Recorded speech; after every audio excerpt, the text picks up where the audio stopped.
নির্বিচারে নদী দখল, দূষণ সহ অনিয়ন্ত্রিত বালু ও পাথর উত্তোলনের ফলে মারাত্মক হুমকির মুখে দেশের পরিবেশ ব্যবস্থা। নদী বাঁচাই দেশ বাঁচাই এমন প্রতিপাদ্যকে সামনে রেখে বাংলাদেশ কৃষিবিদ ইনস্টিটিউটে আয়োজন করা হয় 2 দিন ব্যাপী জাতীয় নদী সম্মেলন 2024। এমনকি নদী রক্ষার নামে নদী মেরে ফেলা। উক্ত সম্মেলনের সমাপনী দিবসে প্রধান অতিথি হিসেবে উপস্থিত ছিলেন নৌ প্রতিমন্ত্রী খালেদ মাহমুদ চৌধুরী। বঙ্গবন্ধুর দেখানো পথে আওয়ামী লীগ সরকার নদী রক্ষায় কাজ করবে বলে জানান তিনি। নদী দখল করার জন্য যাচ্ছে এক জায়গায়, কিন্তু দেশের ডেভেলপমেন্টের ক্ষেত্রে এক জায়গায় হচ্ছে না। এটা তো রাজনৈতিক শক্তি হতে পারে না। এটা হচ্ছে এক ধরনের অপরাধী। এটা কখনো আওয়ামী লীগ, বিএনপি, জাতীয় পার্টি হতে পারে।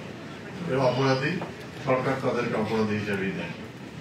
এবং এই ধরনের কোনো যদি সুনির্দিষ্ট যদি কোনো ইয়ে থাকে, আপনারা পরিচয় গোপন করে যদি আমাদের কাছে দেন, আমরা সেই ধরনের ব্যবস্থা গ্রহণ করবো। আমরা এই জায়গাটা জিরো টলারেন্স।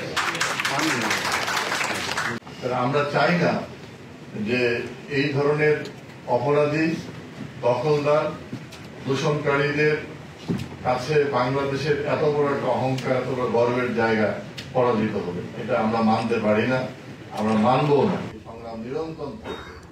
এছাড়া সম্মেলনে উপস্থিত নাগরিক আন্দোলনকারী সংস্থাগুলো নদী রক্ষায় সরকারি কর্মপরিকল্পনা গ্রহণের লক্ষ্যে নিজেদের মত প্রকাশ করেন। আমি তিস্তাপাড়ের মানুষ, 1 লাখ কোটি টাকা সেখানে ক্ষতি হয়।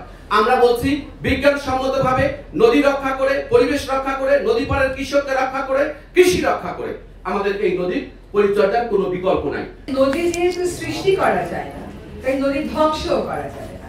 আপনি 100টা ক্যানারি সৃষ্টি করতে পারবেন, কিন্তু আপনি একটি ধলেশ্বরী নদী সৃষ্টি করতে পারবেন। ফলে নদী ধ্বংস করার কোনো ধরনের অধিকারী আসলে কারো নেই। সরকার ও জনগণের সমন্বিত প্রচেষ্টা, পরিকল্পিত উদ্যোগ থাকলে বিপন্ন নদীগুলোকে বাঁচানো সম্ভব বলে জানান সংশ্লিষ্টরা। মিরিফতি, দ্য রিপোর্ট.লাইভ।